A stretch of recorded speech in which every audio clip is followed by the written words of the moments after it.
Bonjour et bienvenue sur Habiter durable, le podcast de l'Agence parisienne du climat qui répond à toutes les questions que vous nous posez au quotidien sur les sujets de la rénovation énergétique, des économies d'énergie chez soi ou plus largement de la gestion écologique de votre immeuble à Paris. Aujourd'hui, nous allons aborder la question du bâti ancien. Est-il possible de le rénover ? Adrien, conseiller France Rénov à l'Agence parisienne du climat, vous répond. Alors tout d'abord, qu'est-ce que le bâti ancien ? Donc on parle généralement de bâti ancien pour des bâtiments construits avant 1948 et selon des techniques, des savoir-faire et des matériaux dits traditionnels qui sont peu transformés comme la pierre, la brique ou le bois par exemple. Alors à l'échelle de Paris, on compte environ 80% de copropriétés qui sont considérées comme anciennes. On peut par exemple trouver des immeubles en pierre de taille de type haussmannien ou faubourien datant du 19e siècle ou encore des immeubles en briques ou pans de bois datant du début du 20e siècle. Alors, est-ce que c'est possible de rénover ce type de bâti ? La réponse c'est oui et ça aura de nombreux bénéfices car ce sont des immeubles souvent mal isolés et très énergivores. Alors la rénovation énergétique de ces immeubles, elle va avoir un impact positif sur le budget et la santé des occupantes et des occupants, mais elle contribuera aussi à réduire leurs émissions de gaz à effet de serre et ça va permettre également de conserver ces bâtiments dans le temps tout en faisant attention à préserver et valoriser leur caractère patrimonial. Alors il y a tout de même certains points de vigilance à avoir quand on parle de rénovation sur du bâti ancien. Le premier, c'est celui lié à la protection du patrimoine. Certains types de travaux, comme l'isolation des murs par l'extérieur, vont nécessiter l'accord des services d'urbanisme de la ville de Paris, voire des architectes des bâtiments de France, et il ne sera pas toujours possible de les réaliser.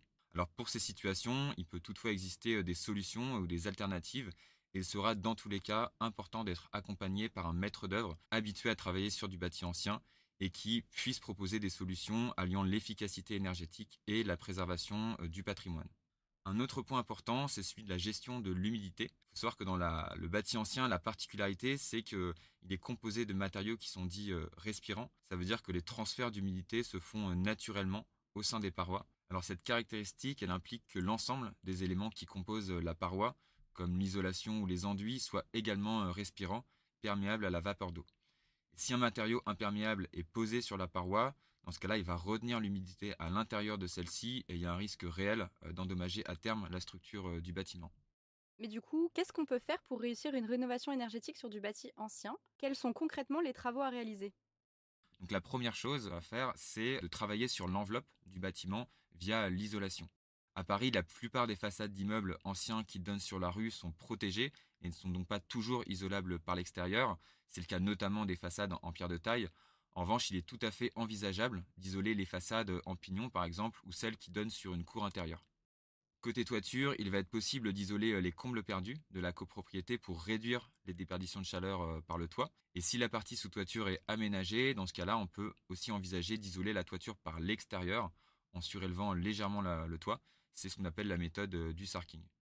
Par ailleurs, on peut aussi envisager le remplacement des fenêtres anciennes par des fenêtres en double vitrage, et ce qui va permettre aussi de gagner en efficacité énergétique.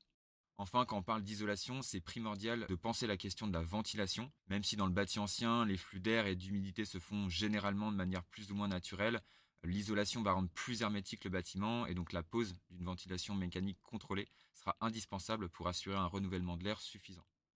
Et pour finir, peux-tu nous expliquer comment se lancer dans la démarche ?